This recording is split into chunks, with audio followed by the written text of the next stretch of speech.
Bismillahirrahmanirrahim. Assalamualaikum warahmatullahi wabarakatuh.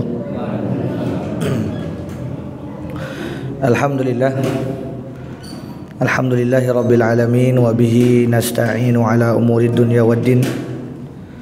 Asyhadu an la ilaha illallah wahdahu la syarika lah wa asyhadu anna Muhammadan abduhu wa rasuluh la nabiyya wa la rasula ba'dah.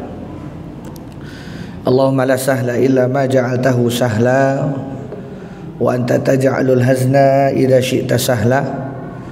Allahumma sahhil lana umurana washrah lana sudurana. Allahumma 'allimna bima yanfa'una wanfa'na bima 'allamtana warzuqna ilman nafi'an. Amin. Amma ba'd. Bapak-bapak, ibu-ibu, hadirin hadirat jamaah Masjid Nur Mirah, Masjid Munirah, salah sebut, yang semoga senantiasa dimuliakan dan diberkahi oleh Allah Subhanahu wa taala. Segala puja puji syukur tentunya hanya pantas kita sandingkan, kita panjatkan kehadirat Allah Subhanahu wa taala. Salawat beriring salam selalu kita curahkan, kita persembahkan kepada Nabi kita Muhammad sallallahu alaihi wasallam, kepada keluarga beliau, para sahabat, para tabi'in, tabi'ut tabi'in, dan orang-orang soleh yang istiqomah melanjutkan dakwah perjalanan syariat yang telah beliau bawa hingga hari kiamat kelak. Jamaah yang dimuliakan oleh Allah Subhanahu wa taala, alhamdulillah di malam yang berbahagia ini kita bertemu kembali atas izin Allah. Mudah-mudahan jamaah semua senantiasa diberi kesehatan, kekuatan, kelapangan, dan juga dimudahkan segala urusannya dunia akhirat. Amin ya rabbal alamin. Menyambung pembahasan kita pekan lalu, yaitu masih berkaitan tentang sejarah sirah perjalanan seorang mulia yang Allah pilih di antara manusia, yaitu Nabi kita Muhammad sallallahu alaihi wasallam. Pertemuan yang lalu kita sudah membahas bagaimana lika-liku kehidupan Rasulullah sallallahu alaihi wasallam sepeninggalan ibunda beliau tercinta. Beliau dididik oleh kakeknya selama 2 tahun, kemudian dilanjutkan oleh paman beliau yang bernama Abu Thalib, sampai ketika beliau melakukan perjalanan untuk berdagang ke wilayah Syam, bertemulah beliau dengan seorang rahib yang bernama, siapa Pak nama rahibnya? Bukhaira atau Buhaira. Lantas pada pertemuan singkat tersebut disarankanlah untuk membawa kembali Rasulullah SAW pulang ke kota Mekah, karena ditakutkan supaya tidak bertemu dengan orang-orang Nasrani ataupun orang-orang Yahudi, karena itu bisa membahayakan diri beliau. Singkat cerita, tahun demi tahun berganti, Nabi kita Muhammad SAW pun beranjak dewasa. Maka pada kesempatan kedua inilah beliau sallallahu alaihi wasallam diizinkan kembali oleh sang paman untuk berpergian, untuk berdagang ke wilayah Syam. Sekali 2 kali melakukan perdagangan, karena kejujuran beliau, karena amanah yang luar biasa beliau pegang betul, sehingga tersebarlah kabar dengan cepat bahwasannya Muhammad, anak keturunan dari Abdul Muthalib, adalah orang yang jujur, orang yang bisa dipegang amanahnya. Masya Allah, hujan. Masya Allah, Allahumma saiban afian. Maka demikian jamaah yang dimuliakan oleh Allah Subhanahu wa taala, Rasulullah karena kepiawan beliau, karena pinternya beliau bernegosiasi, tidak sedikit keuntungan yang didapat oleh orang-orang yang menitipkan barang untuk dijual atau didagangkan oleh beliau ke Syam. Akhirnya tersebarlah bahwasanya Muhammad adalah orang yang pintar dalam berbisnis. Muhammad sallallahu alaihi wasallam adalah orang yang cakap dalam hal berdagang. Dikarenakan rumor tersebut, maka terdengarlah kabar ini ke telinga salah seorang wanita saudagar kaya raya pada masa itu. Wanita ini adalah Khadijah binti Khuwailid radhiyallahu anha. Kita berbicara sedikit tentang Ibunda Khadijah, Bu. Siapa sosok Ibunda Khadijah ini? Ya. Khadijah binti Khuwailid adalah salah seorang putri dari Bani Sa'ad, yang mana Bani Sa'ad ini adalah bani yang terkenal kaya raya. Makanya Ibunda Khadijah ini sejak kecil sudah dididik oleh orang tuanya untuk berdagang, berbisnis. Sehingga menjadilah Ibunda Khadijah salah seorang wanita yang memiliki kekuasaan pada masa itu. Ini jarang sekali, Pak. Kita sudah bahas deh kemarin awal-awal bagaimana kondisi wanita ketika zaman jahiliyah dulu ya. Bagaimana wanita itu tidak punya kehormatan sama sekali. Wanita itu dikucilkan, wanita itu direndahkan. Bahkan wanita itu menjadi aib bagi bangsa Arab pada masa itu. Maka tidak sedikit anak-anak wanita yang dibunuh ketika masih kecil, ya, dikarenakan orang tuanya takut nanti kalau sudah besar menjadi aib dan menjadi beban dalam hidup rumah tangga. Tapi Masya Allah, Ibunda Khadijah merubah itu semua. Satu-satunya wanita yang dihormati oleh orang-orang Quraisy, bahkan laki-laki petinggi Quraisy, adalah Ibunda Khadijah binti Khuwailid. Subhanallah. Ibunda Khadijah ini sebelum menikah dengan Rasulullah SAW itu sudah menikah 2 kali, Pak. Yang pertama dengan Atik, yang kedua dengan satu lagi kalau tidak salah namanya Abu Hunain atau siapa. Mohon maaf nanti kalau saya keliru. Maka setelah 2 kali gagal dalam berumah tangga, Ibunda Khadijah memilih untuk fokus pada bisnis. Ya, tidak mau melirik satu orang pun laki-laki Quraisy. Padahal Pak Bu, yang melamar Ibunda Khadijah ini ngantri. Para pembesar Quraisy itu ngantri melamar Ibunda Khadijah. Namun tidak satu pun diterima oleh beliau. Maka sampailah rumor tadi, Ibunda Khadijah ini ya salah seorang wanita yang suka mempekerjakan laki-laki yang memang pinter cakap dalam berdagang. Salah satu kepercayaan beliau adalah pembantunya yang bernama Maisarah. Nah, ketika mendengar kabar tentang Rasulullah, Ibunda Khadijah mulai terbetik di dalam hatinya untuk apa? Untuk menyewa jasa Rasulullah sallallahu alaihi wasallam. Akhirnya dipanggillah Rasulullah sallallahu alaihi wasallam. Pada saat itu beliau masih usia sekitar 23-24 tahun. Akhirnya diamanahkan oleh Ibunda Khadijah sebuah kafilah dagang untuk diberangkatkan ke wilayah Syam. Dititiplah salah seorang pembantu kepercayaannya tadi, yaitu Maisarah. Masya Allah, inilah ya bagaimana Allah Subhanahu wa ta'ala betul-betul ya memilihkan untuk Rasulullah ini pendamping yang luar biasa. Jadi luar biasa Allah Subhanahu wa ta'ala itu, Bu, Pak, kalau sudah sayang kepada seorang hamba, kalau sudah cinta kepada seorang hamba, maka Allah akan mengatur segala macam kehidupannya dengan yang baik-baik tentunya. Meskipun kita anggap itu susah, Pak, tapi sebenarnya di balik itu subhanallah ada rahasia Allah yang tersembunyi. Maka Rasulullah menjalankan amanah tersebut. Begitu juga Maisarah ketika bersama dengan Rasulullah SAW, begitu banyak kelebihan kemuliaan yang didapati, dari mulai tanda-tanda kenabian yang ada pada diri beliau ya. Jadi jamaah ataupun khilafah dagangnya Ibunda Khadijah ini yang dipimpin oleh Rasulullah itu senantiasa diikuti oleh awan-awan, Pak. Ini kata Maisarah, awan-awan senantiasa mengikuti kami sehingga apa? Kami tidak pernah kepanasan. Belum lagi kecakapan, kejujuran Rasulullah SAW dalam berdagang.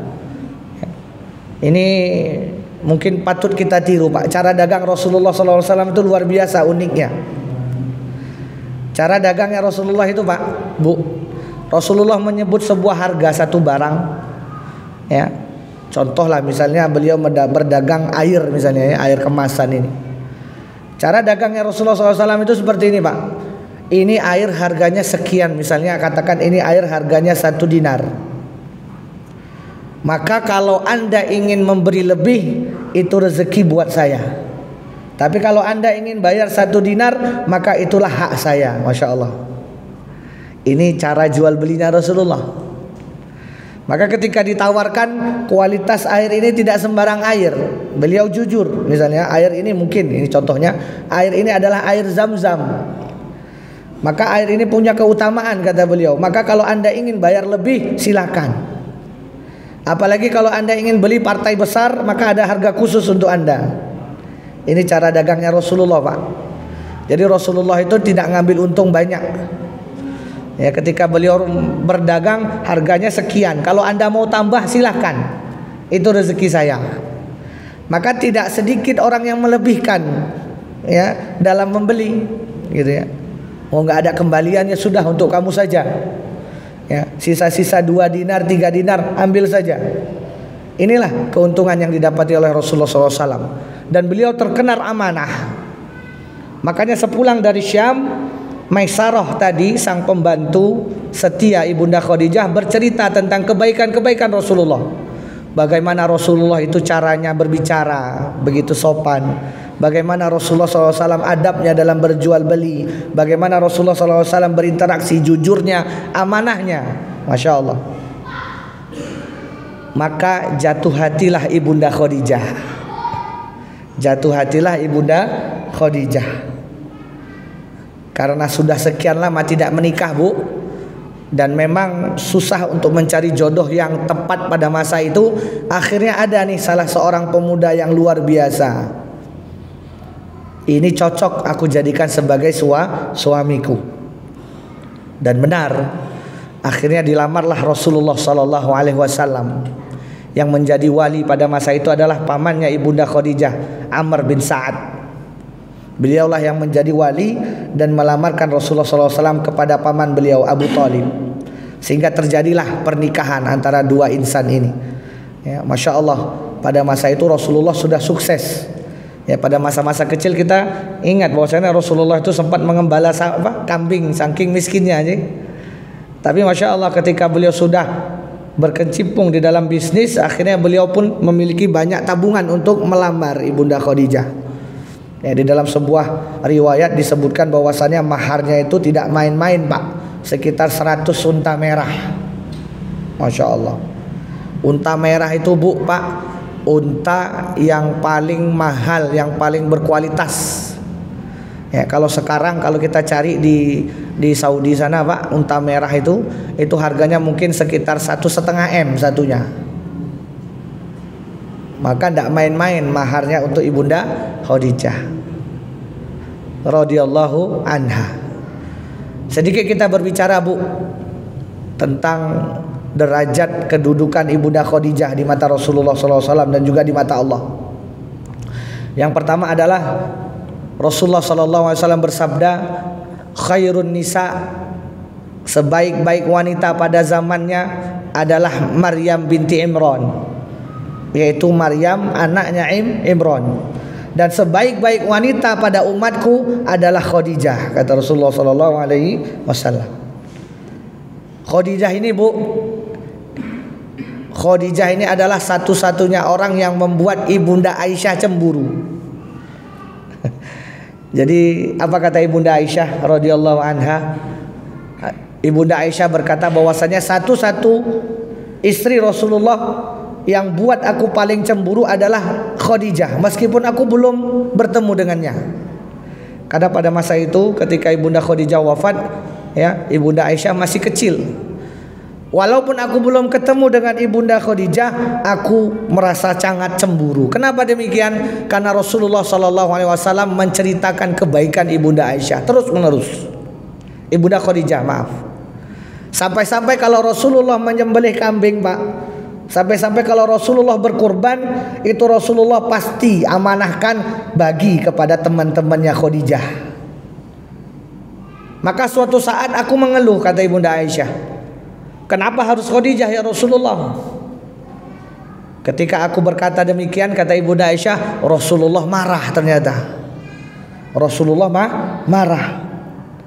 Apa kata Rasulullah? Wahai Aisyah, sungguh Khadijah adalah orang yang pertama kali aku cintai, dan Khadijah lah satu-satunya istri yang melahirkan keturunanku. Masya Allah.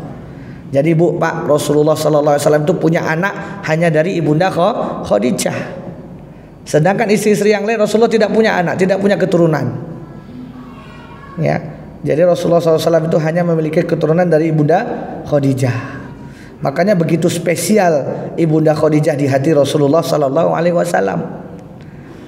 Begitu juga, jangankan Rasulullah, ternyata Allah sendiri pun menghormati Ibunda Khadijah. Hadis sahih Pak Bu, ketika Abu Hurairah radhiyallahu anhu meriwayatkan bahwasanya Rasulullah SAW bersabda, ya, suatu saat Jibril datang bertemu dengan Rasulullah. Apa kata Jibril? Wahai Muhammad, wahai Rasul Allah, sampaikanlah salam Allah kepada Khadijah yang sebentar lagi datang membawakan makanan untukmu. Begitu juga salamku. Sesungguhnya nanti Khadijah akan Allah siapkan surga yang di dalamnya ada istana yang sangat besar, kata Jibril alaihissalam. Masya Allah Bu, semasa hidupnya saja Allah sudah memberi salam kepada Ibunda Khadijah. Ini luar biasa, ya. Tidak ada satu manusia di muka bumi ini yang mendapatkan salam langsung dari Allah setelah Rasulullah tentunya, kecuali Ibunda Khadijah. Makanya luar biasa Ibunda Khadijah ini di mata Rasulullah SAW. Luar biasa tingginya derajat beliau, ya. Apa kata para ulama? Kenapa demikian? Karena Ibunda Khadijah ini adalah orang yang pertama kali masuk Islam. Ibunda Khadijah adalah manusia pertama di muka bumi yang masuk Islam. Orang yang pertama kali beriman kepada Rasulullah, sementara semua orang mengkafirkan beliau, kafir terhadap ajaran beliau. Ibunda Aisyah lah satu-satunya wanita yang mana mempercayai Rasulullah, sementara semua orang pada masa itu menganggap Rasulullah seorang pendusta. Karena Ibunda Khadijah lah orang yang pertama kali mencurahkan hartanya ketika semua orang pada masa itu sangat pelit dan menahan harta untuk Rasulullah SAW. Makanya Ibunda Khadijah ini luar biasa di sisi Rasulullah dan juga di sisi Allah. Bu, Pak, kalau ada saat ini orang yang menghina Ibunda Khadijah, maka kita patut marah. Kalau saat ini ada orang yang mengaku Islam tapi menghina Ibunda Khadijah radhiyallahu anha, maka hati-hati. Kita harus wajib marah, Pak. Kenapa? Beliau adalah orang yang dicintai oleh Rasulullah. Ya, karena banyak fenomena sekarang Ibu berjamaah yang dimuliakan oleh Allah Subhanahu wa taala, ya, orang gampang sekali menghina ibunda kita, yaitu istri para rasul. Maka kalau sudah ada terdengar orang yang menghina atau menjelek-jelekkan Ibunda Khadijah, kita harus patut marah. Karena beliau adalah orang yang luar biasa derajatnya di sisi Allah Subhanahu wa taala. Maka iya, benarlah akhirnya terjadilah pernikahan ini. Pada masa itu Rasulullah berusia 25 tahun, sedangkan Ibunda Khadijah berumur 40 tahun, 15 tahun jaraknya, Pak, Bu. 15 tahun jaraknya.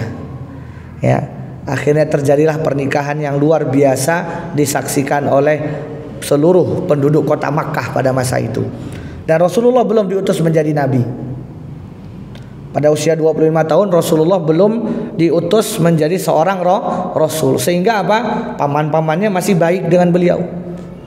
Kerabat-kerabatnya masih membantu beliau. Apa yang bisa kita petik dari hikmah, pelajaran yang kita ambil dari kisahnya Ibunda Khadijah ini?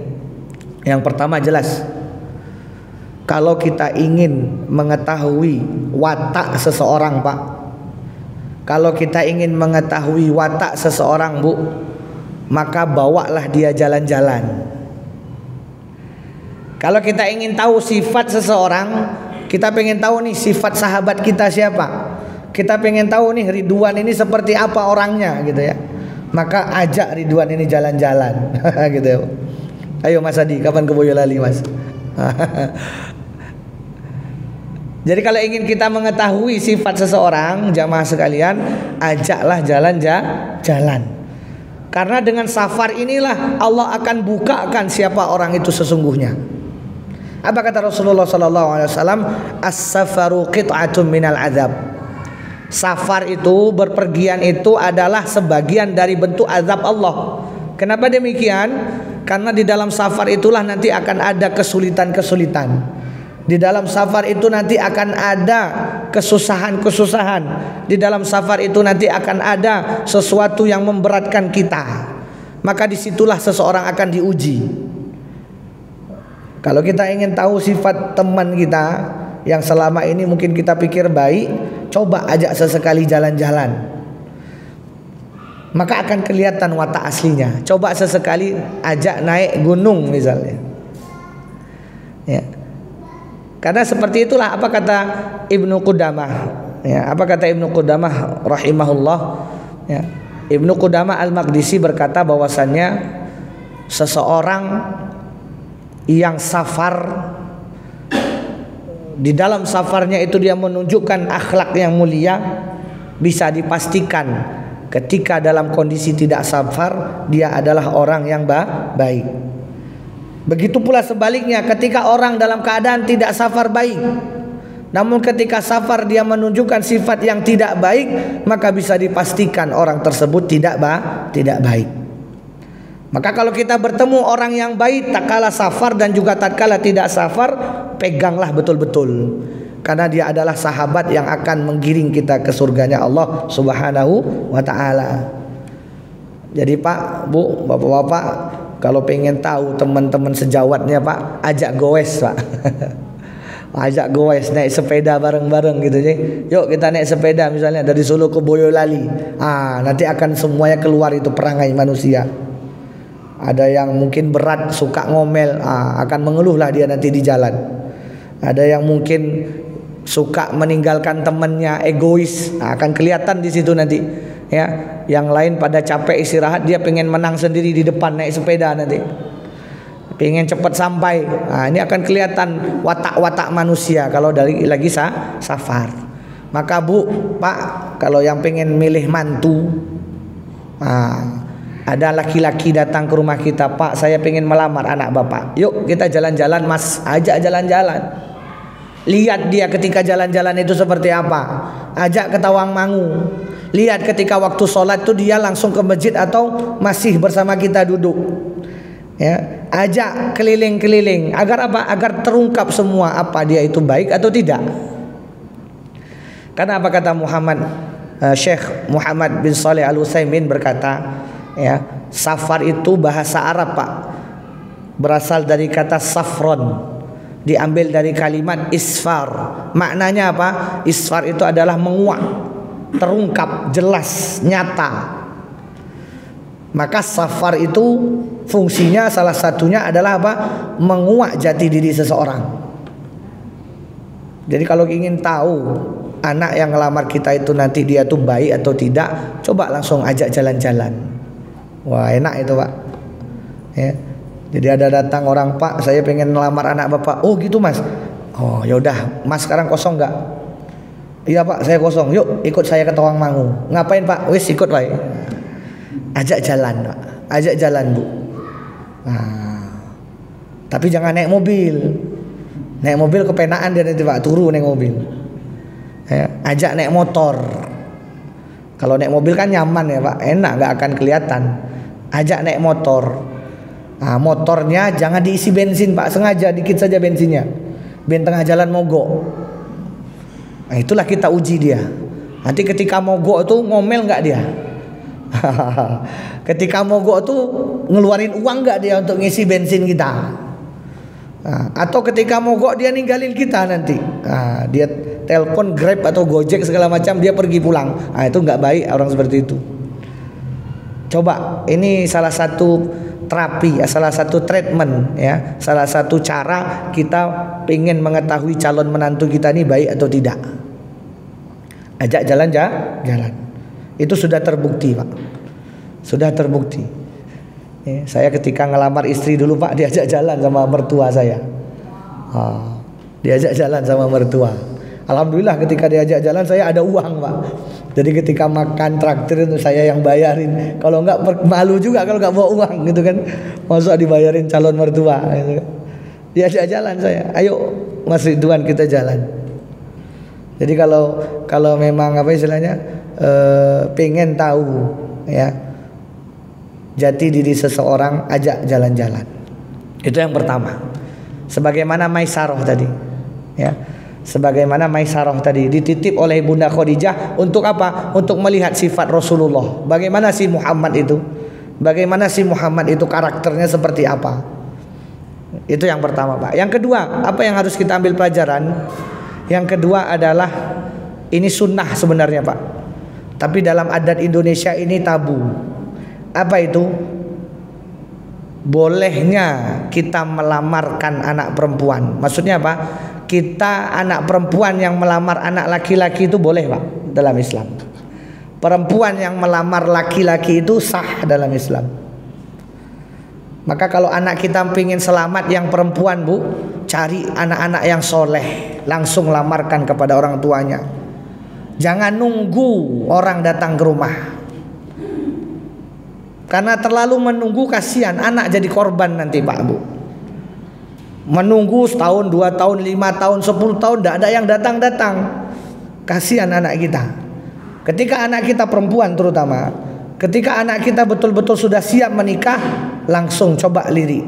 Siapa di antara mungkin tetangga-tetangga kita atau teman-teman kita yang punya anak soleh, langsung datang ke rumahnya, Pak. Ini lebih simple. Ini menyelamatkan anak kita. Ini sudah dipraktekkan oleh para nabi pada masa dulunya. Ya. Nabi Musa alaihi salam. Di dalam Al-Quran, Pak, bisa kita temukan di dalam surah Al-Qasas. Ketika Nabi Musa alaihi salam pergi keluar kota Mesir karena takut telah membunuh salah seorang dari Bani Israel, ya, maka Nabi Musa pergi. Ya, di dalam Al-Quran disebutkan, ya, walamma tawajjahatil qa'a Madian, kata Allah, ketika Musa sampai di sebuah lembah yang bernama Madian, wajada alaihi ummatan minan nas, Musa melihat sekelompok manusia, mereka sedang ngambil air. Ada 2 perempuan yang di belakang tidak berani untuk ngambil air. Akhirnya Musa alaihissalam berniat baik mengambilkan perempuan 2 orang tadi air, kemudian menyuruh mereka untuk pulang. Nah, tiba-tiba datang salah seorang perempuan tadi malu-malu. Wajaat ihdahuma istihyaan, kata Allah. Datang salah satu perempuan tadi malu-malu mendatangi Musa. Wahai Musa, engkau dipanggil oleh bapak kami. Akhirnya dipanggillah Musa, ya, bertemu dengan Nabi Syuaib. Jadi mertuanya Nabi Musa adalah Nabi Syuaib. Apa kata Nabi Syuaib? Wahai Musa, pilih salah satu dari anakku. Ini, Bu. Jadi praktek menawarkan anak perempuan ke orang soleh itu sudah dilakukan oleh zaman Nabi Musa dulu. Nabi Syuaib menawarkan 2 anaknya, pilih mana yang kamu mau nikahi ya Musa. Silakan ambil, tapi dengan syarat, kata Nabi Syuaib, kamu harus tinggal bersama kami 8 tahun lamanya. Kamu urus kebun-kebun kami. Ya, karena Nabi Musa orang yang gagah, Pak, perkasa, kuat, berotot, mentekol, gitu ya. Bayangi, Pak, sekali tonjok mati orang sama Nabi Musa. Nah, ini luar biasa kekuatannya Nabi Musa ini, mengalahkan orang-orang pada masanya. Sekali tinju mati. Nah, kita sekali tinju belum tentu tumbang, ya kan, Pak? Ini Nabi Musa sekali tonjok mati orang depannya. Makanya ketakutan Nabi Musa, kabur dari Mesir. Ya. Bertemulah dengan Nabi Syuaib, maka disuruh ditawari, wahai Musa, kamu boleh nikahi anakku salah satu, asalkan kamu nanti mau kerja sama saya 8 tahun. Kalau kamu mau genapi 10 tahun itu lebih bagus. Maka diterimalah tawaran tadi oleh Musa alaihissalam. Begitu juga Umar bin Khattab. Umar bin Khattab ketika Hafsah, ketika ibunda Hafsah ya, ditinggal oleh suaminya, meninggal. Umar bin Khattab menawarkan anaknya tadi, Pak, Bu. Ditawarkan kepada Abu Bakar, Abu Bakar tidak mau. Ditawarkan kepada Utsman, Utsman malu. Segan saya, tidak mau nikah sangan dengan anakmu wahai Umar. Medeni punya mertua kayak Umar. Nanti bisa-bisa aku kena marah terus, gitu kan. Malu Utsman, tidak mau. Tawari sama Ali, begitu juga Ali tak mau. Akhirnya Rasulullah yang melamarnya. Makanya Masya Allah lebih mulia lagi, tinggi. Jadi kita melamarkan anak perempuan kita kepada laki-laki itu boleh. Tapi di Indonesia mungkin masih tabu ya, Pak. Tunggu laki-laki yang datang. Ya. Kalau Ibunda Khadijah jelas yang melamar Rasulullah itu bukan Rasulullah yang melamar Ibunda Khadijah, tapi siapa? Ibunda Khadijah yang datang kepada Rasulullah, melamar Rasulullah sallallahu alaihi wasallam. Ya, jadi tidak ada larangan bagi kita yang punya anak perempuan itu kita mendatangi seseorang untuk dinikahkan dengan anak kita. Saya dulu, Pak, mohon maaf, saya dulu, Pak, gini-gini fansnya banyak, Pak. Ketika di Padang dulu, Pak, Masya Allah, itu setiap malam ada yang ngetok kamar saya. Habis sholat isya, habis imam, ketok, Ustaz Ridwan sudah mau nikah belum? Saya punya anak. Dari mulai tukang jahit, Bu, sampai bos Pertamina ngetok kamar saya. Cuman saat itu saya belum mau nikah. Dan saya jujur, saya punya kriteria harus hafizah 30 juz. Nah, kebetulan yang ngelamar saya belum ada yang 30 juz, Pak. Kalau ada yang 30 juz mungkin saya terima pada masa itu. Jadi kalau orang Padang itu sudah biasa, Bu. Diketok nanti kamar kita, Ustadz mau nikah enggak? Saya punya anak. Langsung belak-belakan. Dari mulai tukang jahit sampai bos pabrik roti, sampai yang punya Pertamina, yang punya pom bensin di Padang itu, orang kaya. Ustadz mau nikah enggak dengan anak saya? Enggak mau, Pak. Karena pada masa itu masih pengen belajar, masih muda. Jadi tidak masalah kita menikahkan anak perempuan kita, melamar ya orang-orang soleh. Begitu juga sebaliknya, kalau kita punya anak laki-laki, Bu, Pak, carikan dia istri yang solehah. Karena istri solehah inilah yang menjadi tempat kita kembali. Coba perhatikan nanti kalau kita sudah sampai di mana masa-masa berat Rasulullah. Subhanallah, Ibunda Khadijah itu luar biasa. Ketika Rasulullah datang menerima wahyu kedinginan, itu langsung diselimuti oleh Bunda Khadijah. Ketika pulang Rasulullah berdakwah, itu Ibunda Khadijah Masya Allah langsung melayani Rasulullah sallallahu alaihi wasallam. Itu istri yang solehah, Pak. Ya, Bu, bapak pulang kerja, Bu, itu jangan ditanyai, Pak meh ngombe opo. Langsung buati kopi atau teh, langsung taruh di mejanya. Jangan sampai suami kita yang minta, Bu. Ya, istri yang solehah itu ketika suami sudah pulang mencari nafkah, maka kewajibannya adalah melayani suami. Maka tatkala bapak sudah capek bekerja di luar, ibu jangan nambah beban bapak lagi, Bu. Ini bukan wanita solehah namanya. Istri yang solehah itu kalau ketika sudah bapak itu sudah penat di luar, maka tugas ibu memadamkannya, memadamkan amarahnya, memadamkan emosinya. Ya, jangan sampai ketika pulang malah Pak jaluk duit. Udah tahu di luar kita susah nyari duit ya, Pak ya. Jaluk duit ibu sampai rumah. Ini jangan dulu, harusnya ada tekniknya, Bu. Buatin makanan kesukaannya, buatin minuman kesukaannya, pijet-pijet kakinya, ujung-ujungnya baru Pak boleh minta duit, Pak, gitu. Caranya yang halus, Bu, jangan langsung ditodong. Kasihan suami kita. Istri yang solehah itu adalah tempat kembalinya suami.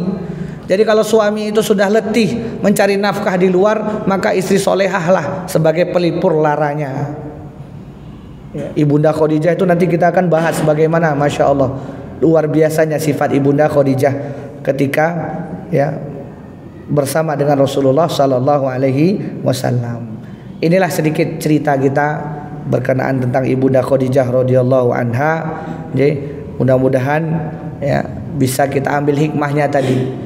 Ya, kalau kita ingin tahu sifat seseorang tadi apa, Pak? Ajak dolan, ajak jalan, ajak mancing. Aha. Yang punya hobi mancing, ajak mancing di waduk Cengklik mana, gitu ya. Yang punya hobi kuliner, ajak makan. Ya, Lihat siapa yang bayarin, kita yang bayarin atau dia yang bayarin. Nah, kalau kita pengen cari calon menantu yang soleh, maka seperti tadi salah satu caranya. Begitu juga kalau kita ingin mencari ya menantu yang soleh, jangan malu untuk menawarkan anak kita. Ketika ada di masjid, masya Allah ada imam muda, bagus suaranya, ya pendidikannya juga bagus, adabnya bagus, sudah tawarin anak kita Pak yang putri. Ustadz, saya punya anak, mau nggak nikah dengan anak saya? Jadi itu sedikit yang bisa kita sampaikan pada malam hari ini. Jadi Ibunda Khadijah bersama dengan Rasulullah SAW pada masa itu usia beliau 25 tahun, sedangkan Ibunda Khadijah berusia 40 tahun. Terjadilah pernikahan yang luar biasa ini, dan insya Allah beliau juga nanti akan dikaruniai oleh beberapa anak dari Ibunda Khadijah radhiyallahu taala anhu.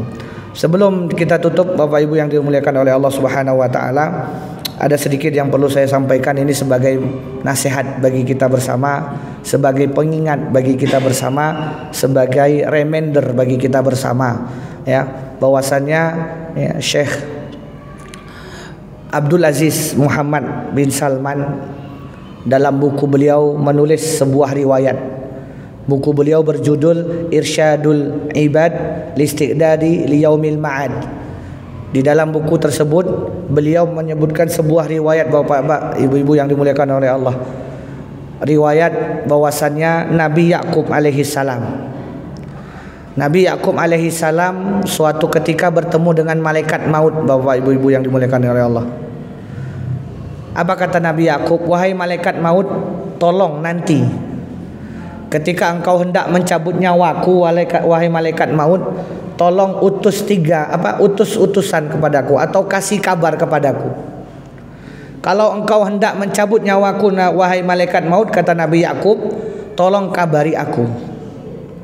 Jadi Nabi Yakub ini Bu, sebelum dicabut nyawanya, minta tolong kabari sih. Apa kata malaikat maut? Baik, kalau begitu nanti kamu akan aku kirim 3 utusan. Aku akan mengirimmu 3 utusan sebelum aku mencabut nyawamu, wahai Yakub. Maka berlalulah waktu, berjalanlah tahun demi tahun, sampai suatu masa Nabi Yakub didatangi kembali oleh malaikat maut. Kemudian Nabi Yakub bertanya, wahai malaikat maut, ngapain kamu kemari? Kamu kemari sekedar silaturahim, berkunjung, atau hendak mencabut nyawaku? Apa kata malaikat maut? Wahai Yakub, aku hari ini diutus untuk mencabut nyawamu. Maka Nabi Yakub protes Bu. Wahai malaikat maut, dulu kamu pernah bilang sebelum nyabut nyawaku, kamu akan kirim kepadaku 3 utusan. Mana utusan tersebut? Kok aku belum terima? Apa kata malaikat maut? Wahai Yakub, sungguh 3 utusan tadi sudah aku kirim kepadamu. Apa itu? Yang pertama, memutihnya rambutmu yang dulu hitam. Pak, Bu, tanda ajal kita sudah dekat. Itu memutihnya rambut kita. Coba cek sekarang nanti pulang Bu, udah berapa banyak uban kita. Yang kedua, apa tandanya? Utusanku yang kedua, kata malaikat maut, adalah lemahnya dirimu yang dulu kuat. Ketika kita masih muda ya Bapak Ibu sekalian, mau kemana saja masih kuat ya. Naik mobil, mau traveling, mau jalan-jalan sampai ke Bali, sampai ke NTB, sampai ke luar negeri masih kuat. Nah saiki jalan ke masjid aja, ke Masjid Muniroh wis masuk angin, pulang keroan, makin lemah tubuh ini. Yang ketiga, apa kata malaikat maut? Utusan ketiga adalah membungkuknya dirimu yang dulu tegap. Dulu jalan kita Pak, ibaratnya polisi, dada dibusungkan gitu ya. Nah sekarang rukuk aja udah susah ya Pak, sujud saja sudah susah, sholat harus pakai kursi. Kalau sudah lama duduk mau berdiri, aduh sudah encok ini. Ini 3 utusan kata malaikat maut. 3 utusan ini sudah aku kirim padamu wahai Yakub, dan inilah utusan yang aku kirim kepada anak cucu Adam sebelum mereka aku cabut nyawanya.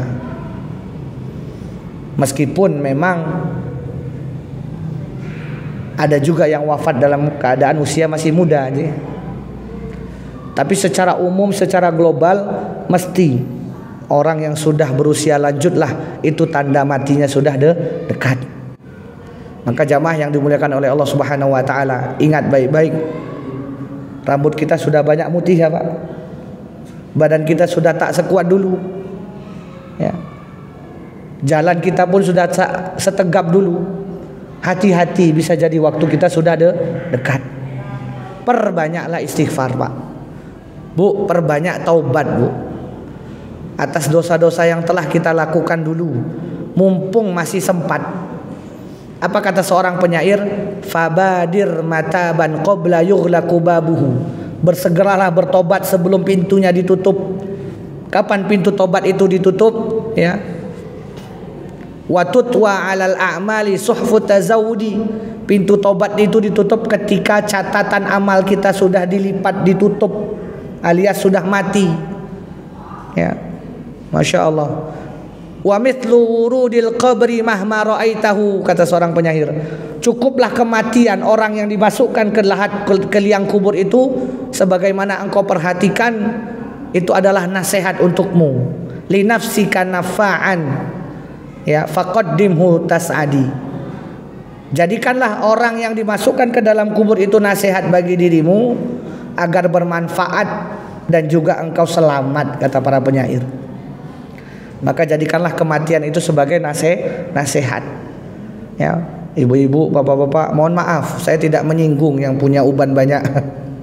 Saya tidak menyinggung yang mudah sakit-sakitan. Saya tidak menyinggung yang sudah bungkuk-bungkuan. Tapi ingatlah waktunya sudah dekat. Ya. Termasuk saya pribadi yang berbicara di depan ibu-ibu ini, kita tidak tahu ajal kita. Maka perbanyaklah istighfar, perbanyak taubat, sudah perbanyak amal soleh. Sudah, tidak usah mikir lagi nambah istri Pak. Sudah cukup. Ya, pikirlah tambah amal, mikirlah tambah ketaatan, mikirlah bagaimana sodakoh itu kita perbanyak, mikirlah bagaimana kita mempersiapkan amalan-amalan sebelum kita mati. Mudah-mudahan kita Allah anugerahi dengan husnul khotimah. Amin ya rabbal alamin. Kita tutup dengan doa kafaratul majlis. Subhanakallahumma wa bihamdika asyhadu an la ilaha illa anta astaghfiruka wa atubu ilaik. Wabillahi taufiq wal hidayah. Assalamualaikum warahmatullahi wabarakatuh.